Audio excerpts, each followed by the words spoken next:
Assalamualaikum everyone. In today's video, we are going to talk about system software. Many students often get confused about what system software actually is, what role it plays in a computer system, and how it is different from application software. Don't worry, I will explain its function and real life example in simple and easy steps so you can understand it clearly.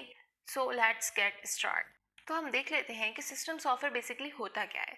Simple definition हम पहले देख लेते हैं. तो इसकी definition basically ये है कि सिस्टम सॉफ्टवेयर एक टाइप है कंप्यूटर प्रोग्राम की, या फिर हम कह सकते हैं सॉफ्टवेयर की, कंप्यूटर सॉफ्टवेयर की या सॉफ्टवेयर की. मैनेज करता है और कंट्रोल करता है हार्डवेयर. किसके हार्डवेयर को? कंप्यूटर सिस्टम के. उसके बाद हम देख लेते हैं उसका रोल या पर्पस. रोल और पर्पस बेसिकली आपका मीन्स होता है कि उसका मकसद क्या है बनाने का. फर्स्ट पॉइंट है कि वो एक्ट करता है इंटरमीडियरी की तरह. मीन्स कि वो एक एजेंट है जो कि आपके पास क्या करता है, वो हेल्प करता है कम्युनिकेशन के अंदर बिटवीन किसके दरमियान, यूज़र, कर्नल एंड हार्डवेयर. तीन ऐसे कंपोनेंट्स हैं जिनके दरमियान मतलब कम्युनिकेशन जो गैप होता है उसको आपके पास सिस्टम सॉफ्टवेयर गैप को फिल कर रहा होता है. कर्नल बेसिकली ये होता है, वो एक ऑपरेटिंग सिस्टम का एक सेंट्रल कंपोनेंट है जो कि हेल्प कर रहा होता है कम्युनिकेशन के अंदर. सही, ये पार्ट एक ऑपरेटिंग सिस्टम का ही है कर्नल. तो आप इसकी जगह पे ऑपरेटिंग सिस्टम भी लिख सकते हैं. उसके बाद हम देख लेते हैं इसका सेकंड पॉइंट. तो बेसिकली सेकंड पॉइंट ये है कि वो आपकी हेल्प करता है कि आप कंप्यूटर से कम्युनिकेट कर सकें, इंटरेक्ट कर सकें, यूज़र इंटरेक्ट कर सके कंप्यूटर से एक इजी वे में. उसका मेन रीज़न क्यों है? क्योंकि जो हार्डवेयर है, जो आपका सिस्टम है, वो 0 और 1 बाइनरी डिजिट्स को अंडरस्टैंड करता है. तो इस वजह से कंप्यूटर अगर अपनी इंस्ट्रक्शंस दे रहा है तो उसको भी फिर 0 और 1 से देनी पड़ेगी, 0 1 के हिसाब से देनी पड़ेगी. वो क्या हो जाएगी, यूज़र के लिए थोड़ी सी डिफ़िकल्ट हो जाएगी. इस वजह से प्रोग्राम क्रिएट किए गए हैं जिसमें आपके पास क्या होता है, आप ह्यूमन लैंग्वेज के ज़रिए आप एक एप्लीकेशन को बताते हो कि आपको क्या काम करना है. वो एप्लीकेशन क्या करती है, वो एप्लीकेशन का जो भी इंस्ट्रक्शंस होती हैं वो कर्नल में जाती हैं, और वो कर्नल से फिर हार्डवेयर में जाती हैं. उसके बाद वो हार्डवेयर को बताया जाता है कि उसको क्या टास्क परफॉर्म करना है.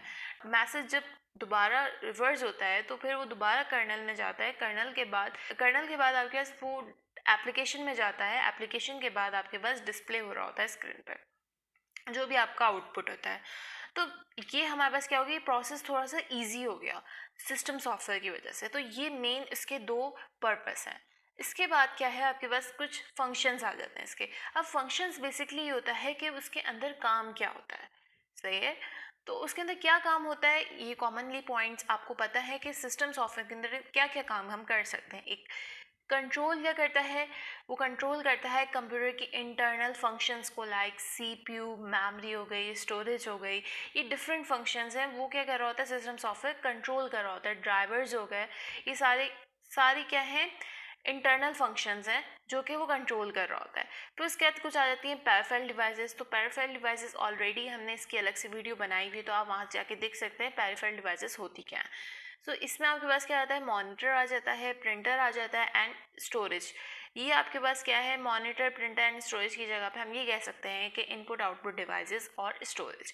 ये तीनों चीज़ें आपके पास क्या आ जाती हैं पेरिफेरल डिवाइसेस में, और पेरिफेरल डिवाइसेस को मैनेज कर रहा होता है कौन, सिस्टम सॉफ्टवेयर. फिर उसके बाद हम बात कर लेते हैं और मज़ीद क्या काम करता है. उसके बाद वो इंश्योर करता है कि आपका जो भी टास्क आप परफॉर्म कर रहे हो कंप्यूटर पे, वो प्रोसेस हो एफिशिएंटली, एक एक्यूरेट वे में, एक क्या कहते हैं, हम कह सकते हैं कि बिल्कुल करेक्ट हो, रिलायबिलिटी हो रिजल्ट में. तो ये डिफरेंट चीज़ें आ जाएंगी. एफिशिएंटली वो वर्क करे, फास्ट वर्क करे, टाइम 1 सेकंड के अंदर अंदर आपको रिप्लाई कर दे, जैसे ही आपने इनपुट किया वो आपको फ़ौरन आउटपुट रिटर्न करे. तो ये सब चीज़ों को मैनेज क्या कर रहा होता है, सिस्टम सॉफ्टवेयर कर रहा होता है. अब सिस्टम सॉफ्टवेयर में बहुत सारी चीज़ें आ जाती हैं. अब इसके हम देख लेते हैं कुछ एग्जांपल्स. तो बेसिकली एक ऑपरेटिंग सिस्टम फर्स्ट एग्जांपल इसकी मेन है, जैसे कि विंडो, लिनक्स, मैक्स, जिसके ज़रिए आप सारे टास्क परफॉर्म कर रहे होते हो. जो मेन आपके पास सॉफ्टवेयर है सिस्टम सॉफ्टवेयर के अंदर, वो ऑपरेटिंग सिस्टम है. और ऑपरेटिंग सिस्टम से रिलेटेड आपको ओवरऑल सारी इसकी इन्फॉर्मेशन पता होनी चाहिए, क्योंकि ये मेन पार्ट है जो आपके पेपर में आता है अक्सर क्वेश्चन में. Utility programme. तो यूटिलिटी प्रोग्राम्स होते हैं कुछ जो कि आपके लाइक एंटीवायरस हो गया, फाइल मैनेजमेंट टूल्स हो गई, ये आपकी यूटिलिटी प्रोग्राम्स में आते हैं. इसको मज़ीद हम नेक्स्ट वीडियो में डिटेल में पढ़ेंगे.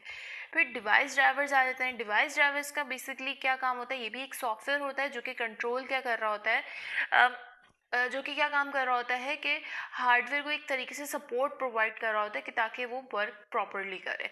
तो इसको भी हम मज़ीद नेक्स्ट वीडियो में डिटेल में देखेंगे।